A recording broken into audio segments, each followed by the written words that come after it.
Mga kahon ng bote ng bleach nahulog mula sa isang cargo van sa Urdaneta City. Sa detalye ng balitang yan, ating pakinggan Idol Neil Muyano. 104.7 IFM Report! Nagkagulong ilang residente sa diversion road ng Barangay Santa Lucia, Urdaneta City matapos mahulog mula sa isang cargo van ang mga kahon ng bote ng bleach Biyernes ng umaga.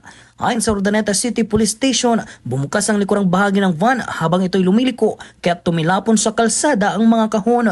Tumama rin ang isa sa mga ito sa gas tank ng kasunod na sasakyan.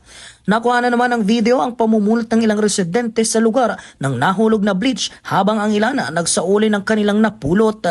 Wala namang nasaktan sa insidente at nagkaareglo na ang driver ng van at gas tank.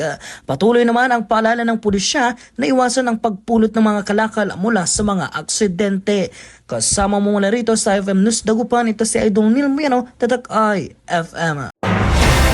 IFM News. IFM News. IFM News.